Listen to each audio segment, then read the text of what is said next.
Alhamdulillah.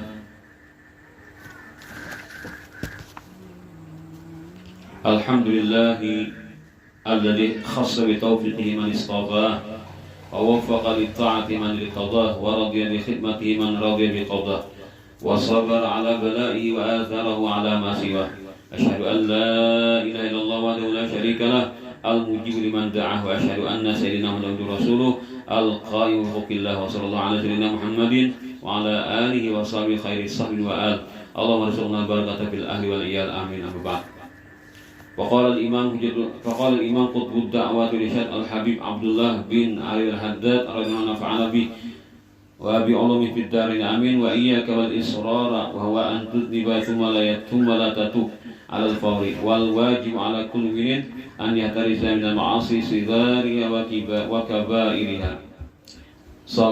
وكبائرها كما يحترز من النيران المحرقة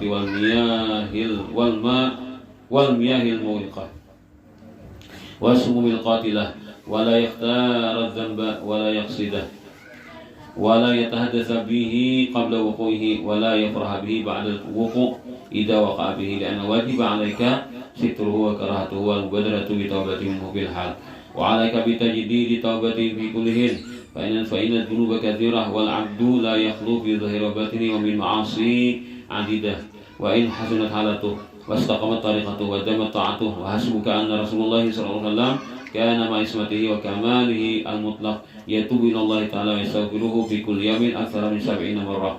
وعليك بالإكثار من الاستغفار آناء الليل وآناء النهار ولا سيما عند الأسحار. وقد قال رسول الله صلى الله عليه وسلم من لزم الاستغفار جعل الله له من كل هم فرجا ومن كل ضيق مخرجا ورزق من حيث لا يحتسب. وأكثر أن تقول اغفر لي وتب علي إنك أنت التواب الرحيم.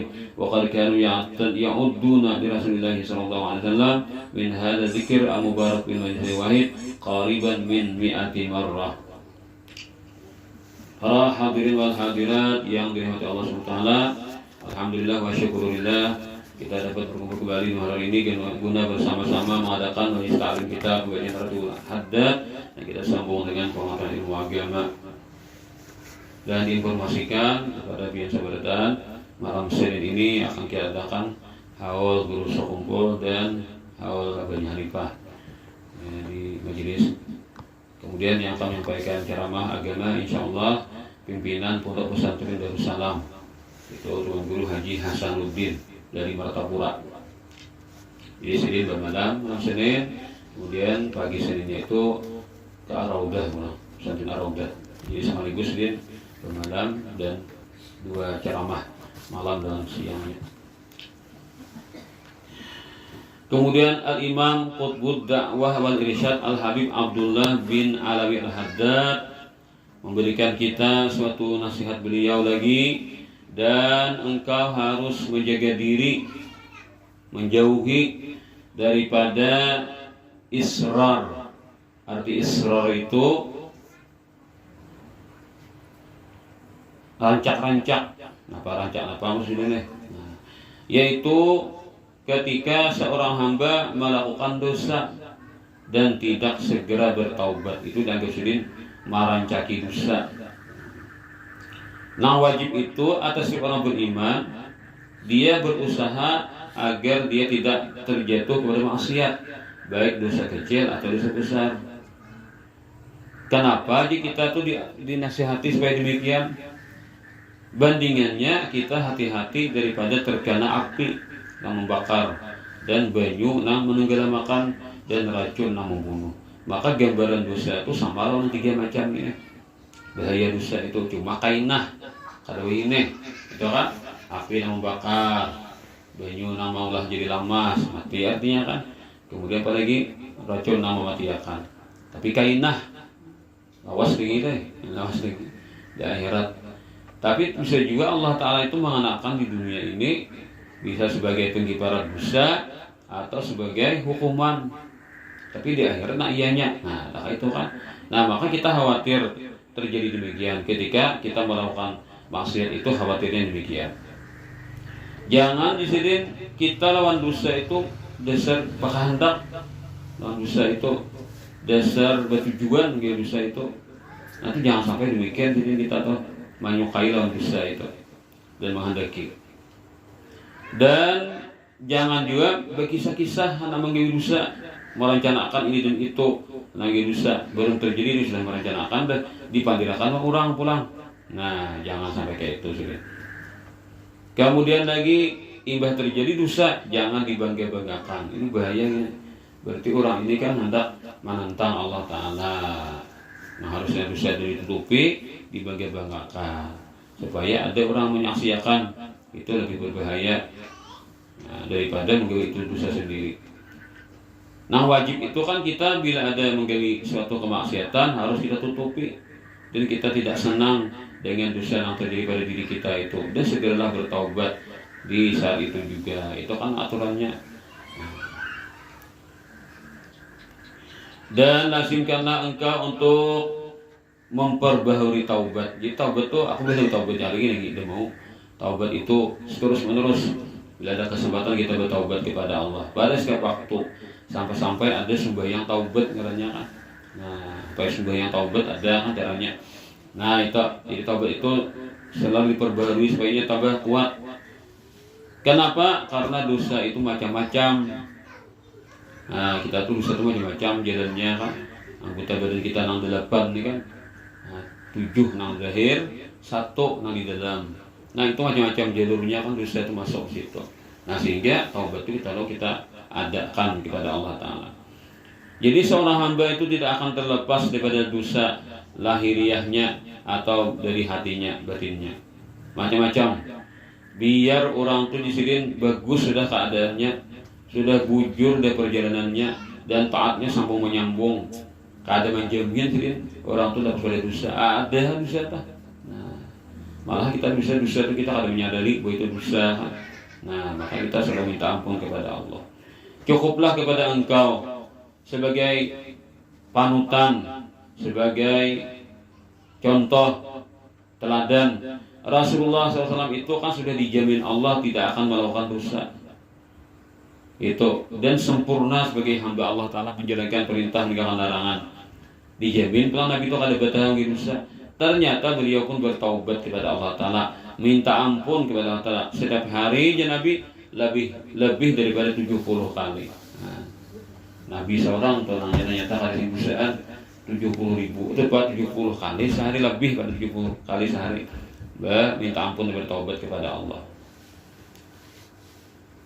Maka kita kalau sering taubatan, kalau sering istighfaran, berarti kita ini kada mencontoh roh Nabi. Seolah-olah kita harap pada Nabi kan, seolah-olah. Nah, ketika kita malas untuk minta ampun kepada Allah. Kemudian lazimkanlah dirimu banyak-banyak baca istighfar. Ini taubat itu bila istighfar beda kan. Kalau istighfar itu kan mengucap astagfirullah, minta ampun kepada Allah gitu kan. Kalau taubat itu ada penyesalannya. Nah, nyatakan dosa tergawi, tapi menyesali dan akan meninggalkan, tidak akan terulang lagi. Itu di hati, niat bulat tekad di hati itu. Itu karena taubat. Ada istighfar nih kan. Mungkin kita ini dosa itu sekecil aja kan. Lalu coba istighfar, astagfirullah, kan. Kalau taubat ini lebih berat. Terkadang lawan manusia kan minta halal kan, kabarat namanya. Kabarat namanya itu caranya. Kalau istighfar itu kan untung, astagfirullah. Nah, ingat kepada Allah Ta'ala dan kita mengakui bersalah, minta ampun kepada Allah. Jadi istighfar itu amalkan sih banyak-banyak sepanjang malam dan siang. Apalagi ketika waktu sahur. Nah, waktu para subuh baca istighfar. Kan ada amalannya astagfirullah lil mu'minina wal mu'minat. Itu para subuh baca 27 kali gitu. Atau di kitab lain disebutkan demikian. Rasulullah SAW bersabda, ini fadilat istighfar. Macam-macam minta ampun kepada Allah. Siapa jar Nabi K7 baca istighfar, K7 minta ampun kepada Allah, maka segala kesusahannya akan Allah Ta'ala jadikan kemudahan. Apakah masalah-masalah yang susah, yang sulit, ada-ada aja jalan keluarnya. Nah, orang mengamalkan istighfar tadi. Apa-apa kesempitan kehidupannya, ada-ada aja solusinya, jalan keluarnya. Nah, itu orang yang rajin mengamalkan istighfar. Ditambah lagi Allah Ta'ala akan berikan dia rezeki dari jalan yang tidak ia sangka-sangka. Ya berusaha kumpul dari ada di hati terlintas namakan ini, misalnya kan, terlintas anak ini. Nah, lalu dia dapat itu. Nah, belum datang lagi barangnya itu kan ada deh terlintas. Itu di antara tanda-tanda orang yang sudah bujur istighfarnya kepada Allah. Ada di hati terlintas anak ini aja. Kayaknya ada lawas datang barang itu. Nah, itu di antara tanda-tanda istighfarnya diterima Allah Ta'ala. Dan banyak-banyak membaca Ighfirli wa tub alayya innaka antat tawwabur rahim, atau Rabbi Ighfirli wa tub alayya innaka antat tawwabur rahim. Itu amalan Nabi. Rabbi Ighfirli wa tub alayya innaka antat tawwabur rahim. Wahai Tuhanku, ampunilah aku, terimalah taubatku, Engkau pengasih penyayang. Engkau penerima taubat, pengasih penyayang. Jadi Nabi itu membaca sedikit kadang-kadang oleh para sahabat. Nah, bila sekali duduk itu dengarkan sahabat membaca yang itu, bilang hampir 100 di sahabat banyak dibaca Nabi. Rabbi Firli wa rahmi alayya innaka antal wahid. Kalau ini kita nang rajab ini kan ibadah yang subuh, ibadah yang asar lah. Allah maghfirli warhamni wa tub alayya. Allah maghfirli warhamni wa tub alayya. Ya Allah, ampuni aku, sayangi aku, terima taubatku. Itu 70 kali kan.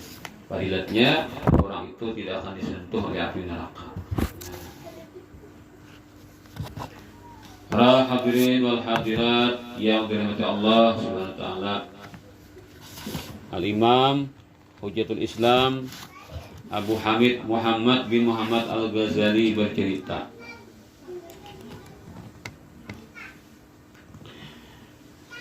Rasulullah SAW itu pada suatu waktu ketika selesai perang, dalam keadaan duduk-duduk beliau membagikan harta ghanimah.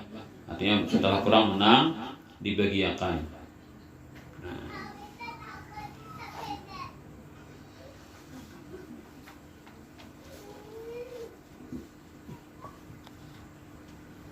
Sudah kali itu ya.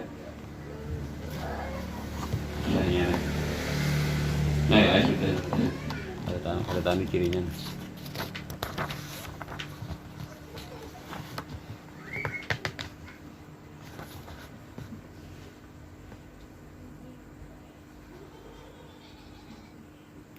Jadi ketika itu Nabi kita SAW membagikan harta ghanimah perang deh.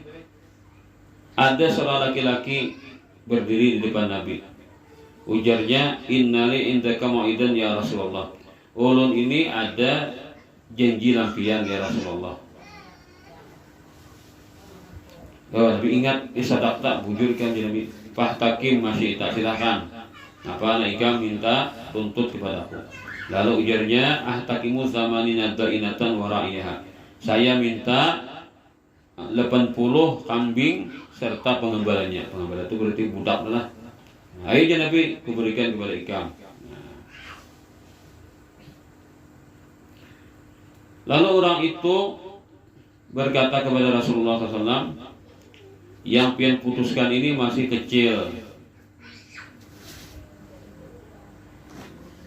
Padahal ada seorang perempuan di zaman Nabi Musa alaihissalam, yang mana ketika Nabi Musa itu hendak mengangkut atau membawai bubuhan keturunan Bani Israel supaya pindah ke luar negeri dari Mesir. Karena kan di Mesir itu buhan Bani Israel ini diperbudak oleh buhan Fir'aun. Lalu berapa juta waktu itu kan bukan bulikan keluar pada Mesir. Kalau ke negeri yang lain kan, nah, nyeberang lautan. Nah, lalu nanti angkut itu sampai jasad Nabi Yusuf pun diangkut juga. Di mana kubur Nabi Yusuf? Nah, ada bibini yang sanggup menunjukkan. Pokoknya ini tahu rahasia di mana kubur Nabi Yusuf. Tuhan panjang umur, lalu ini apa? Menunjukkan. Nah, tapi nya minta Nabi Musa, minta upahan, kita minta suatu persyaratan. Nah, jadi pada kan oleh laki-laki nih, bibiri Nabi Musa itu lebih cerdas, lebih tepat keputusannya lebih pian. Jadi nyala Nabi kan belak-belakan lah membanding-bandingkan Nabi dengan perempuan di zaman Nabi Musa itu. Kenapa? Ujar bibiri itu, ujar Nabi Musa bila ikam berhasil menunjukkan kubur Nabi Yusuf, ikam silahkan apa hendak minta suatu balasan. Nah, lalu dia minta, ujarnya aku minta balasan, minta apa atau semacam upahannya agar aku diburikakan jadi gadis pulang. Ini bini tuha tuh bini. Nah, minta Musa kemudian jadi gadis dan aku masuk surga bersama sampian wahai Nabi Musa. Nah, jadi artinya pemuda itu kan ujian laki-laki lawan Nabi tadi dapat kambing 80, lawan pengembalanya itu masih kecil dibanding permintaan bibini lawan Nabi Musa itu. Nah, menemukan kubur Nabi Yusuf alaihissalam. Lalu kan kubur itu ditampuk, lalu jasadnya dibawa. Nah, dibawa di Tabela, dibawa keluar pada negeri Mesir.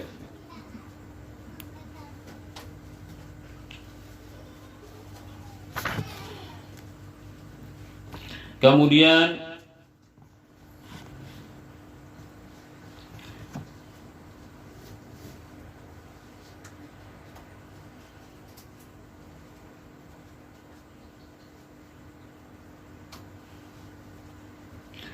Sayyidina Anas bercerita, Rasulullah SAW pernah menyuruh para sahabat untuk melakukan puasa 1 hari. Lalu ketika itu Nabi bersabda, janganlah seorang pun di antara kalian itu berbuka kecuali aku yang mengizinkannya. Lalu mereka pun para sahabat berpuasa di perintah Nabi. Ketika sudah sore datang seseorang, lalu dia berkata, ya Rasulullah, ulun sudah seharian berpuasa, berikan ulun izin untuk berbuka. Ayo jangan berikan mengizinkan berbuka. Seekong lagi. Datang berseekong, ya Rasulullah, ada 2 orang pemudi, 2 orang gadis daripada keluargamu sudah puasa seharian penuh, tapi keduanya supan datang kepada sampian. Izinkanlah yang rasa keduanya untuk berbuka. Nabi berpaling. Lalu datang pulang laki-laki itu berpulang Nabi. Terus dia meminta. Ujar Nabi, itu nang berdua bibini itu kada puasaan. Inya telah memakan daging. Waktu puasa makan dagingnya, ya Nabi. Nah, waktu siang-siang makan dagingnya, ya Nabi. Ya berarti maksudnya ini kan kalau keluarga laki-laki itulah. Nah, imamnya mengatakan daripada keluargamu. Lalu ya Nabi juga kamu boleh kasih tahu. Jadi artinya kan gini, sahabat ini minta keringanan lah. Jadi belum sampai buka puasa minta keringanan Nabi. Antara kalapahan puasa diizinkan Nabi. Nah, lalu ada seseorang tadi datang kepada Nabi membawa kabar ada 2 ekor bibini gadis nih. Kada anu sudah lihat juga nih minta izin berbuka. Nah, lalu Nabi kada mahirami sampai berulang-ulang kali kan minta, lalu ya Nabi mudahkan demikian. Nah, ikam jadi ikam bulik ya Nabi. Suruh buahnya tuh mau ikam bujur puasa. Ikam nambah puasa, ikam muntahkanlah sesuatu yang ada di perutmu. Nah, lalu balik ke rumah. Madahkan Nabi manujar memasani demikian. Junungi wadah pas padanya muntah. Nah, muntah segumpal darah. Daging berdarah atau darah nang beku kan kalau orang. Lalu burik laki-laki ini kepada Nabi melaporkan, dia bujur kan. Nah, lalu jar Nabi, demi diriku yang ada dalam kekuasaan Allah, jikalau seandainya nang darah nang kental itu nang kayak daging itu tetap berada di perut keduanya, niscaya keduanya akan dibakar oleh api. Artinya kada tetap bus belum kesalahannya.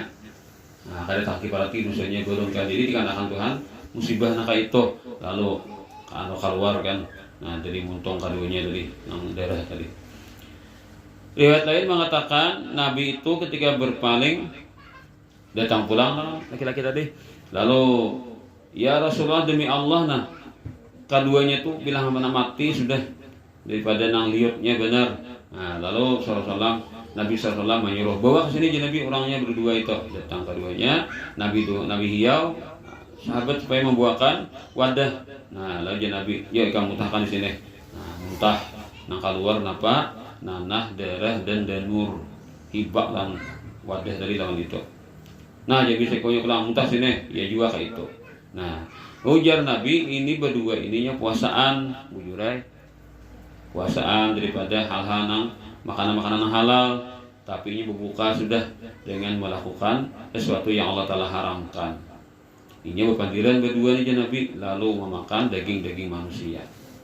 Nah, ini adalah menguyai orang, kan? Nah, lalu diberikan teguran. Zaman Nabi itu kayak itu malah, jadi supaya jadi pelajaran bagi yang lain. Jadi zaman Nabi itu anak bisa terjadi aneh-aneh gitu kan. Jadi jar Imam Ghazali, misalkan di suatu tempat itu ada orang yang rusak, habis dah berjauhan orang, datang lain, maka di ruangan itu lain namanya suasananya, ya kalau bau ya kan. Nah itu bisa disertakan Tuhan. Zaman sahabat Nabi itu. Jadi nganggaran kisah-kisah Quran atau hal-hal Nabi Nabi itu bisa ditampilkan kepada para sahabat. Karena zaman itu kan orang jarang dirusak. Nah sehingga hal-hal yang kada bagus itu ditambahkan Tuhan ke diri kami. Sayyidina Jabir bercerita, kami pernah bersama Rasulullah SAW pada satu perjalanan. Lalu Nabi berjalan hingga sampai menemukan dua kubur. Nah, dua kubur tadi Nabi tahu apa yang terjadi di dalam kubur itu. Nah, di dalam kubur Nabi tahu sedang disiksa. Lalu jar Nabi ini penghuni kubur nomor dua ini sedang disiksa. Keduanya disiksa bukan karena kesalahan yang serius. Artinya rasanya pindah enteng-enteng aja, walau tapi kan anunya dampaknya besar. Kesannya enteng-enteng aja tapi dampaknya besar. Yang pertama aja Nabi inya katuju menyebeti orang. Nang saikongnya aja Nabi inya bila kami kada bujur. Nah, kada bujur beristinja. Nah, akhirnya demikianlah hukumannya. Dihukum Allah Ta'ala dalam kubur demikian. Lalu Nabi menyuruh ambilkan batang kurma aja Nabi. Nah masih segar. Nah, kita tahu ini apa? Ada yang nior. Nah, lalu Nabi balah kan itu. Lalu Nabi suruh setiap sabalah ditajak di kubur, sabutin kubur. Nah, jadi jar Nabi nang berdua ini akan diringankan dari kubur selama ini masih segar atau selama belum kering lagi. Nah itu. Jadi kayak kambang kan dibiasakan orang betul gitu. Karena di kubur itu supaya mintakan ampun kepada orang yang berkubur di situ. Nah, kambang. Bila kambangnya masih besar, masih segar, tidak boleh diambil. Karena bila diambil kita berarti menghilangkan istighfar kambang tadi kepada penghuni kubur. Anu je tukang tunggu kubur je memberiakan je. Tidak diampluki kan sanang, lalu yang membeli ada kaca kambang je. Tidak mau bulik apa diamplukinya kandel ampluknya kan. Saulumpukan dah. Orang sekali banyak kan jerah nih. Ampluki kan potong jaga kubur. Himongnya berinya kambang masih segar kalau dibeli. Kambang masih segar itu haknya orang mati dibeli atau kita mandak dan jangan diambil. Bila kita mandak di kubur dah kambangnya diambil. Itu haknya sudah. Haknya si mayat itu sudah dimiliki diambil. Nah, hari kita sudah mandak. Jadi kada kayanan kita minta izin dari penunggunya lain nunggu kubur kada berhak itu. Nah, pengelola kubur itu boleh mengambil kambang. Jadi kalau saya layu, ambil lalu bagiakan. Hanya boleh masih segar itu kalau boleh itu adalah haknya orang yang dikubur tadi. Dapat rahmatnya kan didoakan diringankan dengan siksa. Kalau punya orang baik dinyamankan kan di kubur tuh. Selama kambang itu masih segar. Nah itu kita nih di kambang ada kiasannya kepada Nabi Maliki apa tadi? Nah, tambah kurma tadi. Kalau bahasa ini Pak ini kan nyebut sekar bunga katanya. Nah sekar bunga biasanya boleh saben Pak orang lah di Jawa itu boleh saben palingnya orang kira kubur mampu di kambang. Nah, dipadahkan lagi benang kada mengerti kan. Nah, padahalnya itu bid'ah. Padahal ada contohnya dari Nabi. Nah, kita aja ada yang liur kan. Mau hadang kurma kita kelapahan mencari nonton itu pulang lah. Arab ketujuh punya hadang kurma lah. Nah kaya apa, nah kaya siwak tuh kan di presnya tuh kan nah kan siwak tuh di presnya payo lah kita nukar siwak kayu siwak nah, siapa sebetang tuh 10.000 nah deh harusnya barangnya 10.000 ini ada bisa dibetanam kita ada kan di presnya kan berapa itu hubungannya berdua siwak tuh ini misalnya kita kada boleh palapa kurma pas ada yang apa palapa ada boleh pala ada yang nior nih kalau palapa kurma kalapahan kita kan nukar bisa larang tuh sebuting nang palapa kurma tuh berapa harganya ungkirnya pulang deh nah, jadi kita kias yang dimainkan artinya karena sama-sama itu nah tanaman kan nah kita ada yang nior tadi padahal di Jakarta misalnya kan daun yang lain mau ini belum bisa ada nih nah beda deh bang orang mau mulai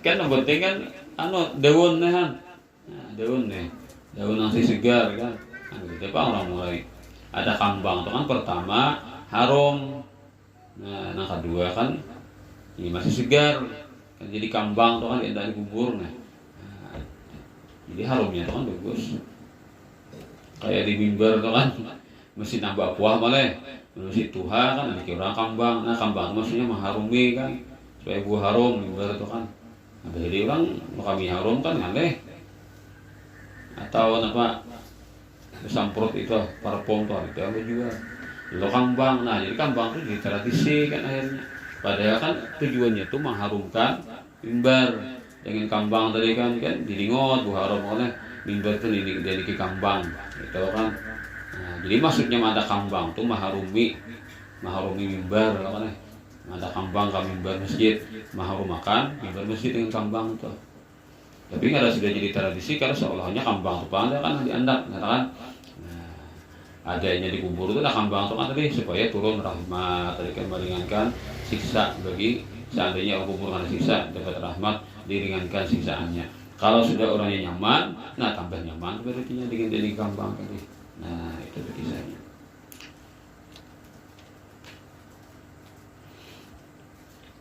Pernah di zaman Rasulullah SAW ada seseorang bernama Ma'iz. Ma'iz ini dia terjerumus dalam perzinahan. Lalu dia mengaku, akhirnya dihukum. Nah, sudah kata-kata lagi di tangannya di kulim makannya seorang berbeda kan berbeda Nabi belak-belakan padahal Nabi itu nyuruhnya berbeda tapi ada paham atau ini kada puas kalau dengan istighfar atau bertaubat saja ini hendak minta dibersihkan dengan hukuman yang sebujurnya itu dirajam karena Ma'iz orangnya pernah kawin nah lagi hukum selesai hukuman sakalinya berbandiran berdua ada orang lakian bahkan dari berdua.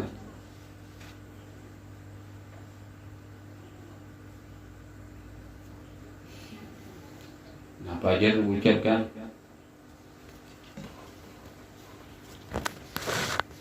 mahina lah lawan nang si bang apa mayitnya nang kawan nang kan hukum tadi.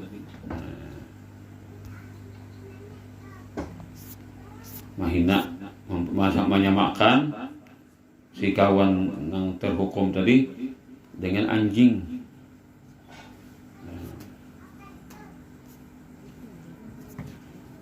Artinya kita orang ini telah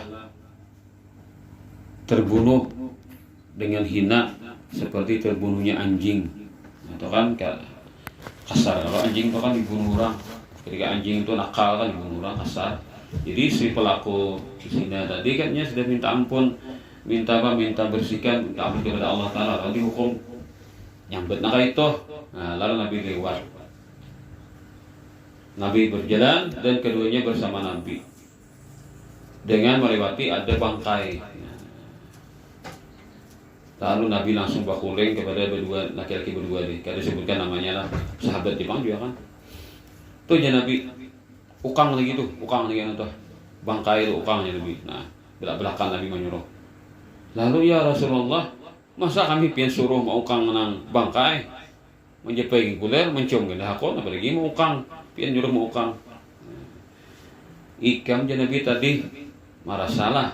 Nah, memadahkan bahwasanya ujarmu ini si anu ini mati nah kayak anjing matinya lagi terhina kayak anjing matinya nih kawan nang dihukum rajam dari kan berarti taubat. Nah, ikam tahulah jadi bikam bocor tadi lebih busuk daripada bangkai ini. Rupanya mencium Nabi lah. Nah, waktu panggil berdua ini keciuman Nabi. Dosanya atau keciuman dari Rasulullah banget pada buah bangkai. Kan jadi gampangan deh. Orang nakain Nabi itu kan dibuahkan Tuhan rahasia. Kan? Jadi melihat sesuatu hal-hal yang kita ini kan secara lahiriah aja kan. Kita kita lihat kan secara lahiriah aja. Nah kalau orang nakain Nabi ini kan dia tangan Tuhan aneh-aneh nakain ini. Jadi bila baik buah haram bisa buah haram. Bila orang baik kan buah haram. Ya kamu melihat suatu tempat yang bagus bercahaya kan. Bila mau ada dosa ya datang. Lapah tak. Saranglah. Kayak kisah guru sekumpul apa aja. Datang tamu sidin jangan manggah sidin kan. Nah, manggah sidin kisahnya nang tamu datang nih ada dosa kada bertaubat kepada Allah Taala kan. Mai lagi sidin harus sidin karena efeknya itu nah. Manggah sidin biasa namanya hingga sidin. Nah itu pernah dikisahkan oleh murid sidin kan. Nah itu kayak Nabi kan mencium sidin. Lalu berikan teguran dan sahabat itu supaya jangan lagi mengulang demikian. Karena Nabi sendiri merasakannya kan. Mencium kebusukan bau daripada dosa tadi. Ya itulah yang kita baca hari ini. Semoga manfaatnya kita semuanya. Semoga mungkin kita semuanya ilmu yang bermanfaat serta amal saleh yang diridainya. Diampuni dosa kita lahir batin seumur hidup dan dosa-dosa kalau kita semuanya terutama kedua orang tua dan semoga Allah Taala memberikan kepada kita keberkahan pada segala hal, diberkahi umur kita, diberkahi rezeki kita, diberikan panjang umur ibadat, syafaat, rezeki halal wa sudah berkah dan diwafatkannya dengan husnul khatimah iman sempurna, dikabulkan segala hajat kita dan Allah nantinya di negeri akhirat beri kita syafaat Rasulullah SAW untuk berkah surganya dengan seluruh dosanya ala hadiniyati wa kulitin salatin wa ila hadrat nabi wa alibatil kiram syabidahumul fatihah.